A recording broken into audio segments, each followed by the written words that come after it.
Hi, everybody. Welcome to Books Sandwiched In. This is our last daytime one for the season. Next Monday, we're going to meet in the evening at Heirloom Rustic Ales at 6 o'clock. The program will start at 6:30. And I just want to say, when we scheduled this last fall, we were not aware that this was going to be the eclipse. But don't worry, because we will not be in totality till 1:38, I believe. So we'll be out and you'll be home by then. And yes, or you can go out to the courtyard where they're having a program where you can view it. But this is going to be so worth it. You guys, I just read her bio and it is incredible. We are so fortunate to have Dr. Emily Contois today. I'm sorry if I messed up her name.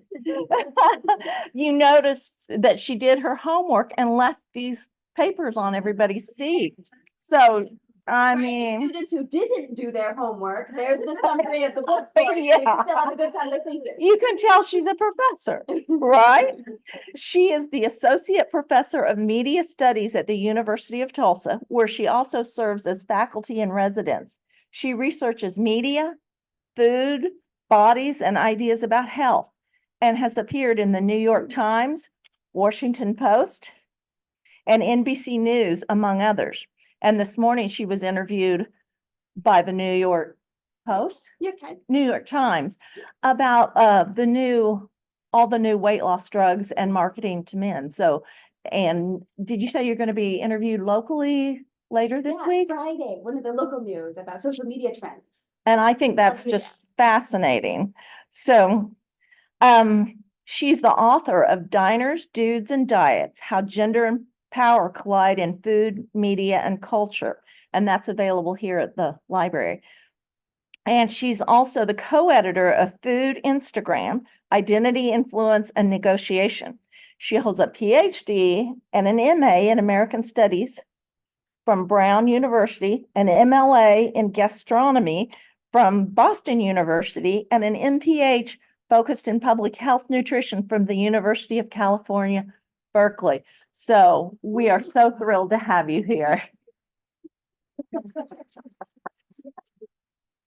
Thank you so much for that really lovely introduction. And I'm truly blown away by this turnout. Like, I'm competing with the sun, the moon, and God, and you all showed up. So this is such a treat for me. So as the introduction said, media studies is the field in which I teach at the University of Tulsa. And as faculty in residence, I also live in community in La Fortune House with about 80 live-in students, in a dorm that I see them every day. And then I'm also on campus 365 days a year with students who are 18 to 22. So I observe at close range how social media is shaping this generation below me. I'm an old millennial, right? They're part of Gen Z. And then one day, right, I'll be teaching the alphas who are still getting their education, but are growing up potentially completely online, right? And with the kind of lifestyle that we read about in this book. So I came to this book thinking about my own media consumption, which I do both just for fun as well as for research, right? That book on Food Instagram was the first ever edited on that book, on that topic, right? Thinking about food on Instagram. And so these are spaces that I'm in for the research that I do. There's spaces where I connect with my students, but there are also spaces where I have been able to live my life. And because I wasn't on social media until 2002, when Facebook came to the University of Oklahoma when I was an undergrad, I was a fully formed person before, right? We dove in, right? Most of us in this room, except baby girl, right? We were all fully formed before we dove into these social media platforms, right? And so thinking about how these are going to affect the next younger generations, I know is something a lot of us are worried about in this room. But as I got to talk to Lisa about choosing this book, that all of us, regardless of our age, right, are perhaps a little bit anxious about our abilities to focus, right? What's happening to our attention spans? What does this bode for the future and how we can think about it? And so I also couldn't help but pointing out that the cover of this paperback version is quite perfect for our day, in that it is an inversion, right, of the eclipse, right? The darkness around sort of the colorful center. So we're thinking a lot about orbs, right? Our abilities to be able to bring things into focus, to hold them. And I was listening to the daily podcast the New York Times puts out every day, and they were interviewing a scientist who had fallen in love with eclipses as a young man, right? Drove 600 miles to see his first one, and then drove 1,200 miles to see a second one, and then has, flown all around the world as a scientist, but also as an enthusiast, right? To be able to see these eclipses, to witness them in person. And his advice for someone who'd maybe never intentionally seen one, right? Made an experience of it, like all of us will get to do today. How lucky we are, right? That we're in this path for this particular journey of the sun and the moon, was to not try and take photos of it. Don't try and post about it. Don't try and capture it, right? Just observe it, be with it, let it wash over you, let it be a part of your life, right? That you then get to take with you. You don't have to post it to make it real. You don't have to share it digitally with others. You get to be in a space where there are other people, right? With their glasses looking skyward or looking at the sidewalk or however we're going to safely view it. And so I think it's actually pretty perfect, right? That I'm competing with the sun and the moon with this question of how do we hold on to our attention, right? Our ability to know ourselves and our souls and our minds, and to still be able to connect with other people, right? Of figuring out the ways we can still do that well, right? For centuries and centuries to come. And so what I have planned for you is that on this little paper, and baby girl will help me. She'll have lots of things to say too. And then the same is projected up on the screen as well as for our friends who might be online today, that I have summarized for you the totality of Johann Hari's book. And so Hari is a journalist, right, who goes in deep with his reporting for different books. This is his third book. His other books were on the war on drugs, and then he wrote another on depression and understanding mental health. And his forthcoming book actually ties in with my New York Times mention this morning, right, that he's written his next book about these GLP-1 drugs, right, these drugs like Ozempic that look to be this interesting next step in what we understand, right, about weight loss and how our bodies work and how we can change their size and their shape. So that's his forthcoming book, either later this year or into 2025. He's Scottish born and grew up in London, so he has a global perspective, as you heard from his writing in the book. But he's a journalist, right? He doesn't come to any of his topics as an expert or with deep expertise. He goes out and he reports them, right? He's drawing from his own experience, his own stories, and then interviewing lots of experts. And so those stories, that's his methodology as he goes through this book. And so what he gives us in this book, right, is first he's drawing from his own perspective, right? He starts us off with this story that maybe all of us have this personal story of someone in our life, maybe someone young, who can't seem to focus on something beautiful and wonderful happening right in front of them, right? Like we had the story of, grandchild who came to visit you from South Carolina. It was just like, I want to go be on my computer, right? I don't want to hang out with grandma, right? And I live up all these hundreds of miles around, right? And I can't take advantage of this special thing right in front of me. So he starts with this story of taking his nephew to Graceland, which, has anyone ever been to Graceland? Like, wild, right? Like, how can you not be looking at that shag carpet and all that crazy furnishing? Like, why would you care, right? What's on your phone? And Uncle Jesse being there is like a very weird, like, meta media experience, but like, you don't need to see it through the screen to understand it. And so he's worried about this young person in his life and their seeming inability to key in, to focus, to be a part of special experiences instead, right? To be in their phone. And then also as himself, right? Someone who's often on social media, those of us who write journalism, those of us who do research, we're always on social media to be paying attention to the world moving at the pace of the internet, right? Things are moving quickly. We're trying to pay attention. We're trying to keep up. And so to be someone doing research at that pace takes a toll, right? And so he's worried about his own attention as he comes to this. And so he tells us about his quite privileged and wonderful experience, right? To get to go to the coast in New England and just be without the internet and be without any social media and totally detoxify himself, thinking surely this is the answer. And one of the things that he finds is that simply stepping away from social media, this language of detox, actually isn't nearly enough to understand how we got here or how we can step away from it and come to a different future together. And so if we think about that as like this whole thing that he's attempting in this book, right? Unpacking our seeming inability to focus and trying to understand what are the causes and what are the potential solutions. That's the short of what he's doing here. But I think the most important takeaway of his book is that our attention, including its impairment, which we might be living through right now, isn't an individual problem. This isn't just you having a problem with your phone and the apps on it. This isn't just an individual failing. This isn't you just being lazy or not being able to manage this device. I think what he does quite smartly, as someone trained in a lot of different disciplines, I'm really surprised and delighted that what he argues is that this is a systemic problem, and thus it requires a systemic solution, which is big and true.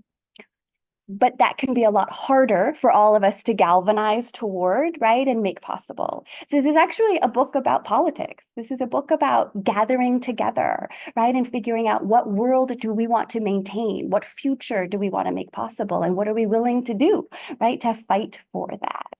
So that's his quick synopsis that I'll leave with you.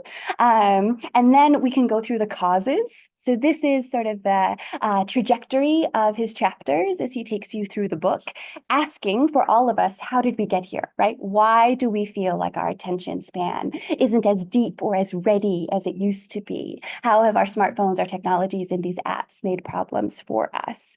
So just like I would with my students, everybody good if I go ahead and continue on with causes and solutions? A little louder, sure. I can go slower too. When I get excited, I go really quickly. I know we're not the South, but given the coasts where I've been, I'm even faster than them. So I'll go louder and slower. I'm very excited for the moon. I don't want to go over because I want us all to see the eclipse. So you're welcome to follow along if you like to read along to the causes that are listed here on the sheet, and they're also projected here for you. And so the first cause that he points to of what is happening to our attention is in part that life is speeding up, If you have that perception that life is moving faster and that there's more information coming at us, Both of those things are qualitatively and quantitatively true, Life is going faster. There's also the problem that we think we can multitask. And our brains, our human brains, literally can't. This is not how our brains are meant to work. We can really only do one or two things at a time and do them well. And so that's something that he's just that's a hard limit, We can't work around that. We don't need more productivity tools. We need to do one or two things at a time and do them well and do them to completion. And in this first chapter, he also talks about filtering our brain's abilities to be able to notice a distraction and put up a little guard for us. We're going to keep focusing, I don't need that. He says, as our brains try to multitask, as they try to do too much, as there's too much coming in, we also lose our ability to filter, We don't have, I think he calls them bouncers, at a club, They're not helping us anymore to keep the distractions out. So we're doing too much too fast.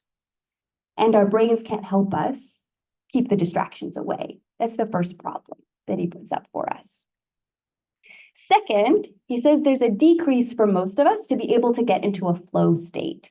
And so different psychologists and neurologists have thought about what actually happens in the brain for artists or writers or athletes when they get into this flow state where the work comes easily and creatively, and you're at this amazing level, that you could never imagine. So as a writer, there are days where the words just come out of you, Or days where you're at your desk and all of a sudden these good creative ideas happen, And you can get to that place versus just these menial tasks, that we can just sort of blaze through. When we really get into a flow state, we're deep into something, and it takes that kind of focus. And so he's worried our attention suffers because not enough of us are getting into that flow state. Third is sleep. I was talking earlier, so much of my work is about food and bodies and ideas about health, but the next book I'm writing has a whole chapter on sleep, because this is something that sometimes we give up, We view sleep as a luxury. We view sleep as something that we can go without to be good parents, to be productive workers. But sleep is this thing that we truly need in our health. He talks not just about sleep being restorative and restful for our souls, but also literally in our brains for them to be able to clean themselves out, to reset themselves. That these are processes you can't speed up. right? You have to have a certain amount of sleep for this tired brain to restore itself. So he's layering it for us, right? There's too much information, too fast. We're multitasking. We can't filter anymore. And then this brain doesn't get enough sleep, so it also can't reset itself, right? So it's like boom, boom, boom. Then he says, not anyone in this room, but that overall, socially, there's this decrease in people reading, right? The sustained attention that it takes to hold the paper copy in your hand, to turn the pages, to be able to get lost in it. That you don't feel that need to look up and look at your phone or to want to check your email, right? That you're just lost and you're deep and you're away and it's wonderful. He worries that less of us are doing that and that less of us have the ability to. And so that decrease in reading is coupled with more time on social media, right? Which engages our attentions and our better selves and our emotions in different ways, right? So this will come in later when we talk about what kind of content goes viral, what kind of content is really successful when you think about viewership and shares. It's often negative, right? It elicits these fast reactions, these big reactions. And so that's what social media is programmed, right, to be able to cultivate. So we have less reading, which cultivates empathy and knowledge and engagement and deep escape, right? Different things, but all wonderful things. Social media that's giving us more bad feelings. And so overall, he thinks that there's this decrease in the positive social feelings that we need, right? To have faith in each other, even if we believe different things, right? To be willing to have conversations, to have that empathetic experience to draw from that we would get from literature versus what we get on social media, right? That's intending to divide us in many ways, right? Instead of to bring us together and to share other kinds of experiences. His fifth cause that he's worried about is that we don't let our minds wander enough. My mom is so good at this. She came and visited me for a week, and granted, she wanted to do nothing. And like I would come out, kind of stressed out, getting ready for my workday. And she would literally be on the couch, just like kind of smiling subtly and just staring off into space. And she's in this wonderful world of her own mind and her own thoughts and is perfectly happy there. And I often don't like to be in that space because my brain wants to figure out problems. But also, how many of us give ourselves that time to just let your mind wander? I know other scholars who've written about sort of the teen years, right, as a time when you would just put on a record or put in a tape or listen to a CD and you would just sit there and listen, right, and just love listening to it, right, dreaming about the world you could have with it. So he thinks we don't let our minds and our days have enough time where we're just wandering, not thinking about anything, not trying to make our brains do something. And not having that time actually decreases our ability to be creative. So we're hindering our productivity if that's something we value, which we can question and problematize. But by not letting our minds wander, by not dedicating time to that, we're actually decreasing our ability to be able to be creative, to be able to come up with the big new ideas that we need. So the next two are big institutional ones, right? So we're thinking about the rise of the tech industry and what were these apps, right, literally created to do. And so chapter 6 or cause 6, he thinks about how this tech was purposefully created to be able to track us, right? So we are, right? These apps are supposedly free, right? We don't have to pay to have them, but we give away not just our attention, which is a valuable resource in an attention economy, right? But we give away information about ourselves, right? With everything we like, with everything we follow, with everything we comment on, right? All these different data points about who we are, what we like, what we're interested in, what we don't like, who we're connected to, who we don't like, right? Who we blocked, right? Like all this stuff, right? Becomes this really complex data package about who we are. So these apps were created with the ability to be able to track that information about us and to be able to manipulate us. So I was just talking earlier about how it's pretty pathetic to be addicted to email, right? Like email's not that fun, right? Like if we're going to be addicted to something, we should have a moment of pleasure, right? Like email is just email. But this idea that for some of us, right, just like wanting to see those notifications, right? Like wanting, right? So notifications was one of these things, right? As the app developers figured out, right? Notifications are going to draw people in, right? Like he interviews the guy at Google who's like, well, what if every time they get an email on their phone, it vibrates? right? And so, I mean, we're just going back to basic psychological studies here, right? To know that that's going to elicit a response. And so if you can elicit that response and associate it with some sort of a reward, right? That's one of these sort of broad patterns of understanding, right? How did we develop these apps to elicit particular emotions and reactions in humans? And then similarly, something like the infinite scroll, right? Will we be able to just like, I've been on here long enough. I can put this down and go do something now, right? Like Instagram used to be, you could only see the content of the people you followed and actually interacted with. And once you'd seen everything they posted, there was no more. Like it would literally just say you've seen it all. And you would have to put your phone down and go read a book or take a walk or talk to someone, right? Like you would go do something else. Now with the infinite scroll, right? It's like there's literally this infinite scroll of content and ads and all sorts of things, right? And because of the way it is structured, right? We just keep scrolling too. So thinking about the difference, right? It used to have an endpoint, and then you're like, oh, all right, I'll go do something else, versus just this will go on forever and you'll keep scrolling forever.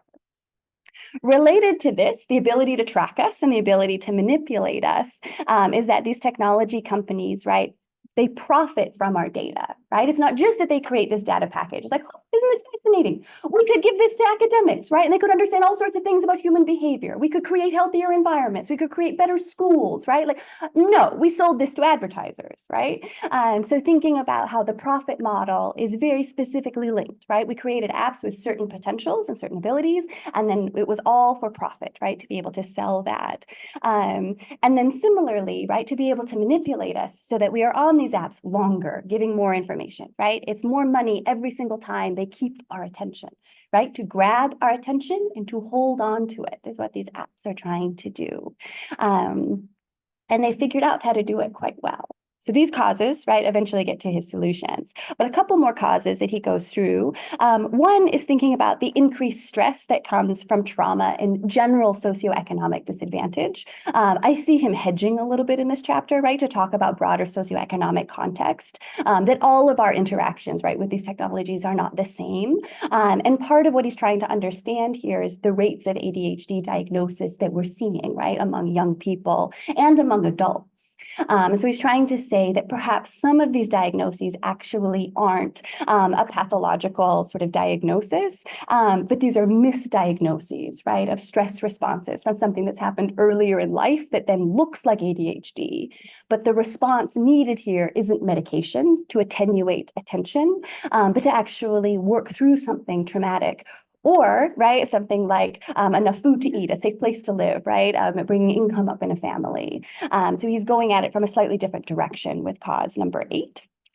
With causes 9 and 10, he thinks about how nutritional deficiencies, right? We have more and more research thinking about how the way that we eat actually informs our mental health. And so it's also a part of our attention, understanding these linkages between sort of the good basic nutrition, right? It's not complicated, right? Like the way we've eaten for hundreds of years. Thinking about how that can also help us to understand part of this attention problem. And similarly with pollutants, right? So thinking about big things like legislation that would also, right, help climate crisis and all these other problems, that they're also related to attention, I think is kind of what he's trying to start gesturing us toward, that his solutions for these causes, right, are bigger. He does a whole chapter on ADHD, acknowledging what we know and still don't know about this condition and about how to treat it, particularly in children. And then he ends with another chapter on children, saying that children play less, in part because of parental concerns about safety, but also just a general change in our American and Western culture of parenting that's very child-centered and very intensive and doesn't just let kids like goof off, right? Kind of related to this mind wandering. What would it mean to have a freer childhood that was about play, not the optimization of your ability to one day go to college or get a good job or whatever, to just be a child and play and goof off and be super silly.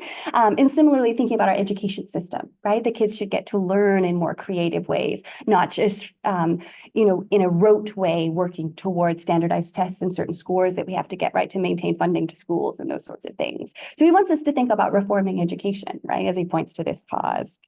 So I've organized this for you of some of the personal solutions that he lays out. So one, right, is to value and cultivate slowness, right? That he knows that our life is sped up. There's too much to do. There's too much information. Slow is good. So there's slow food, there's slow careers, there's slow parenting. I should work harder on slow speaking, right? That slowness is something we should care about, that we should value, that we should protect. Don't multitask. Your brain can't do it. Instead, learn how to prioritize. What are the things you need to really do first and to do well, and focus your attention there. Don't try to just do a tech detox, right? It's not just getting it away and then having this blank space to just like be a different kind of zombie. He's like, figure out what gets you into your flow state. What is the thing that you want to identify for yourself that's meaningful, and that then you can push yourself to your edge of your ability to perform in that area? So this could be with music, this could be with an athletic, ability. This could be with writing, right? So many different ways that we could all find something in our life where we're trying to find that feeling of flow. To value and cultivate your sleep. Don't give it to anybody. And so he talks a little bit about how our screens can be related to that, right? And making sure we spend time off from our phones, right? Bedtime routines that are related to getting us a little bit further away from our technology and screens. Number 5, to dedicate time to mind wandering. It is not a waste of time. It's an important part of our life, and it's an important part of our brains being able to function. I don't have to tell this group, but number 6, he tells us to read more. And I think he would tell us to read more from the paper. Right? So TU has this great new program where we cover the cost for all of our students for their books, but a lot of time what they want to give me is ebooks. And that's different, right? Of like how we interact with them, how easy it is to call that up in class, right? What page number, what passage, right? We can't just all turn to page 56, right? It's a different way of engaging. But I have my students in Introduction to Media Studies do a diet. They track their media diet across all these different categories, right? Social media, television, film, news, all these different areas. At first, they think only social media is media, right? Like they've never heard of other media or like thought of other media as media. But there's a whole part where I ask them to think about materiality. Think about print. When do you engage with media that's not just a screen? And so often my students, when they think about what do I want to change, right? What do I want to think critically about and change in my own media diet? Often it's paper.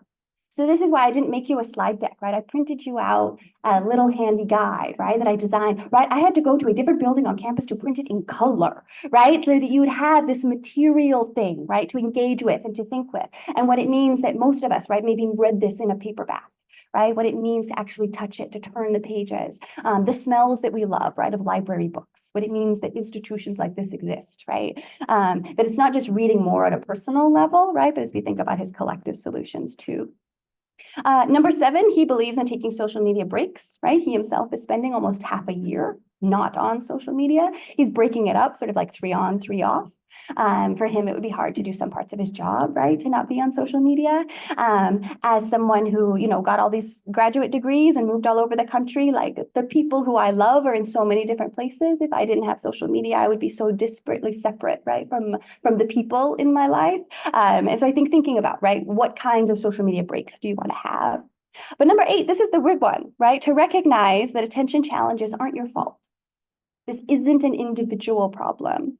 That he wants you to first change your self-talk about that, because it's not very helpful, right? To just like, oh my gosh, put your phone away, right? Oh my gosh, stop looking. What we need to do, what he's arguing we need to do, is to dedicate ourselves to collective organizing towards something different and something better.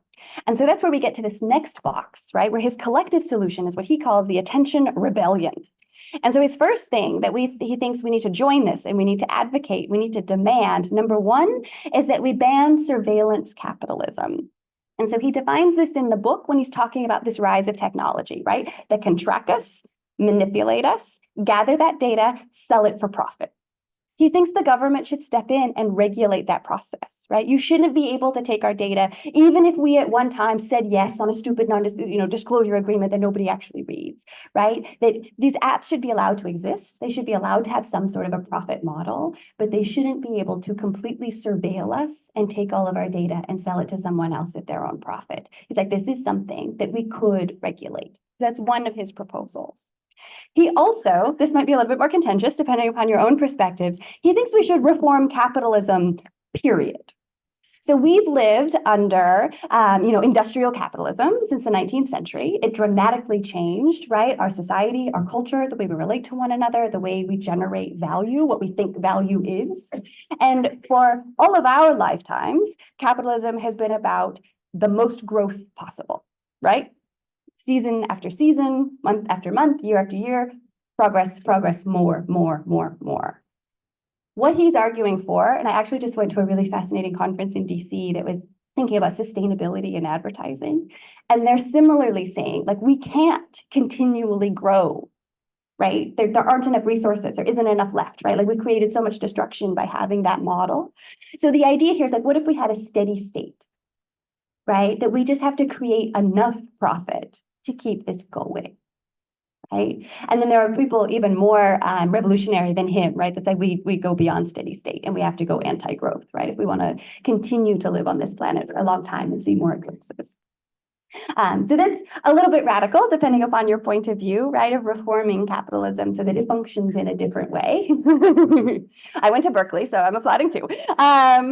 Second one here, though, I was thinking about all of us in our work lives, right? Some of you might be in the next stage of your lives of retirement, but thinking about the heavy careers that you worked. He wants us to think about something like a 4-day work week. Right? If people were able to work less, to have less stress from their jobs, would that open up more time to let your mind wander, to read books, to spend time with children, right? That all these things that he wants us to think about, these causes, more time away from work, and all these studies that we're starting to have of the 4-day work week, we actually don't have decreases in employee production. The productivity actually remains quite high, right? There's no change in a lot of these things because there's this impetus for people, right? To be a little bit more productive and then have all this joy of this extra day off.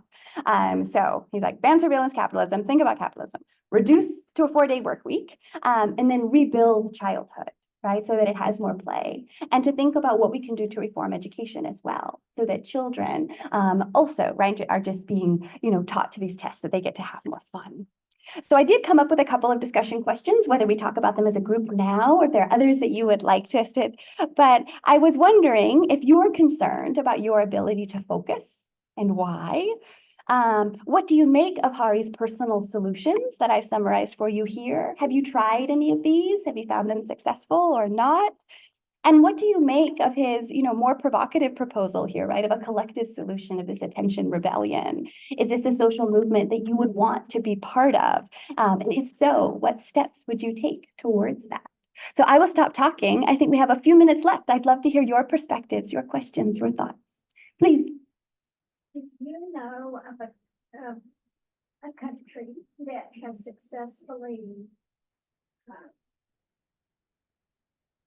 controlled targeted advertising or regulated it? So the question here is, are there countries that have regulations in place for targeted advertising? And so I can't think of a good example yet, but Europe is trying. But the one thing that Australia did do was for news content being shared on all of these different apps, that there had to be this acknowledgement of like news fact-based information, right? Like he's actually not talking about misinformation and, there are so many other problems with social media. He's just focusing on our attention. So Australia actually passed legislation thinking about misinformation and journalism and their intersection with social media. But targeted advertising, I know that there are bills in the works, right? There are things to watch in the UK, but I haven't heard of anything that's actually been implemented and been successful. And we've been slow, right, to even consider it and then to figure out what the right legislation would be. And then here we tend to defer to states' rights. And so I think this would be totally bonkers, right? A states' rights solution on this question, on a lot of questions, but definitely on this one, right? Like, isn't the right way to go. It'll be impossible for companies to manage. So my home state of Montana, right, was one of the ones, I think Wyoming too, right? Like not wanting to have young people on the platform at all. Yes, please. This is kind of a long question. Okay. I come from a background in education. Okay. My two children are, the younger one is probably about your age. 39. Right. He's 40. The older one older than that. And I felt like, although as an educator, I always saw focus as a problem with students, back when they wanted to be paying attention to Pac-Man and I was trying to engage them with Shakespeare, focus has always been a problem somewhat. but you could make some headway with it. And both of my sons have commented to me that younger people they work with seem to dismiss the value of it's as though they're learning in a different way. They don't see any value in engaging people when everything is easily found when they want it. You know, they don't see value in knowing large bodies of understanding if they don't need it immediately. And I wonder, you know, I look at all the ways, which always happens, that we learn differently than say we did when we were children. Are you seeing any studies about the brain changes? Because we don't engage with the written word as much. We don't, you know what I'm saying? Are you seeing anything, any studies that their brains are wired differently, growing up under this different requirements of focus? So the question here is thinking about education and thinking about the different ability to focus and also the different sort of cultural value placed on focus by younger learners today. And so there are studies thinking about and assessing how we learn differently from the written paper versus skimming on the computer, right? So he cites some of those studies of the fact that we do read differently and bring information into ourselves differently and are able to understand it differently when it's coming to us from that scrolling page versus coming to us from the written book. Similarly, I know there have been pedagogical, learning studies thinking about if we're typing our notes versus like writing them by hand. That there have been some studies looking at that. I read that too. Mhm. Study college gives the way Yeah. to take notes, Mm-hmm. have better retention. And I see it sort of 50-50. Like I have students who do love to like write in a notebook and who are doing things, slow and by hand, right? They're thinking about these things really critically. I think the difference is like I remember the card catalog, right? Like I remember the time before the internet where I would have a question and I couldn't just immediately ask a box and it would give me the answer. I think that's part of the cultural sort of difference. Of like they have no frame of reference for that being the way it wasn't always. And so I think, because of, my disciplinary training, that understanding history, being able to understand how people did it in the past. I love taking the students at TU to special collections, no matter what class I'm teaching, because they can pull objects and documents, right, that are hundreds of years old that they can touch about any different topic, right? So they can always know, remember, see, touch, feel that this was done differently in the past. And so I think my students do tend to be quite presentist. And so I think some of it having them have that longer historical trajectory, that's something that we can help them understand.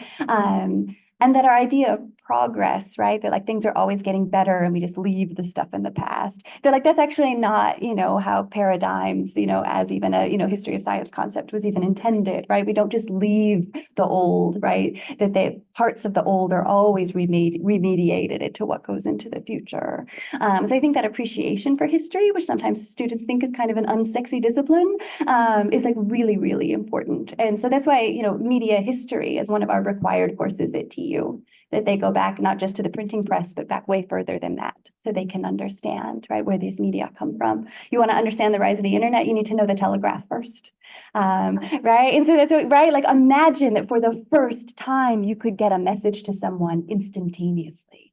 Before that, you could only go as fast as transportation, horse, train, right? Like so what we went through with the internet, people went through at a different time. So history would be my answer of like what I would do. Anything else I can help with today? Yeah. I think it's really interesting, his idea that populism is Yeah. growing globally because nobody wants to think deeply. They Mm, want to be told what to think. And that's scary. So the concern here is about populism being on the rise and a populism far to the right instead of far to the left, which gets us different places. And sure, it's a U, right? There's different extremes on either side. But thinking about this idea that we want to be told what to do, I think part of that goes back to his first cause of the fact that there's so much information now, right? Like, yes, it's so easy to get an answer to your question, but there's also so much information. And that feels overwhelming. And so just tell me, right? Just tell me what to do. But we've had, a long, there's studies from the 50s, right? Thinking about changes sorry, this mic is weird. I promise it's not me. Of thinking about presidential elections, right? Of like who we wanted to vote for, what we wanted to see in a candidate. And it was for, from, seeing people on TV for the first time, right? Like we wanted someone who was just going to tell us what to do, right? This father figure, right? Like we've always had this sort of inclination towards authoritarian and, to just make it easy for us. It's a lot of work to be an informed citizen. Right. And so I think that's why this collective organizing, like if you were a part of a group of really smart, informed people, that would make it a lot easier. I always tell my students, right, of what it was like to be registered to vote and to vote in other states, right? Like when there's a ballot initiative, they send you a booklet, right? It has everyone who's running, all the different issues and information about both perspectives, right? Of which way you could vote. You don't have to do a million Google searches and come up with a bunch of dumb web pages that don't look real. Like it was sent to every registered voter's house. You could take it with you into the voting booth and you knew exactly what you were doing. You could be an informed citizen. Yeah. They had voting, Mm-hmm. both sides. And they Yeah. quit. Yeah, we don't have that here. Yeah, I scream at the students every time. Like, this is information you should have a right to have. Voting should be easy, and being able to, vote what you think is right. You should be able to do that in an informed way. It shouldn't be as hard as it is. Apologies, guys. We're just gonna go, never mind, because it is. Okay, I'll talk loud. It's 12:50. I will take one more question because I am not competing with God and the moon. Yeah, real fast. I'm loud. Okay, wrong. Okay, so this book was written by somebody it's a journalist. And I've read several books by journalists on certain areas. What do you think about a journalist writing about something that they don't necessarily have a degree or something in? Yeah, this is the problem, right? Academics have deep knowledge. No one teaches us how to write really well, right? And so I think I'm a scholar, right, who's trying to write as accessibly and wonderfully, right, as a journalist does, with that depth that comes from, the years of training and the hundreds and hundreds and hundreds of books you read, right? Versus just going and talking to experts and asking them, right? Like I've done the work, right? The journalist gets to just go ask, right? Like it's such a different model. I think journalists can write really important books. They can be very informed. They can be very balanced. I think his collective organizing solutions are actually very bold. This wasn't what I thought a journalist was going to do with a best-selling book. So I think I wouldn't say it's where you would end, right? But I understand that academics, right, might have that depth and aren't fun to read, aren't accessible. And I think that's an ongoing problem and something I'm trying to solve from within the academy and with the grad students that I train and send out to the world.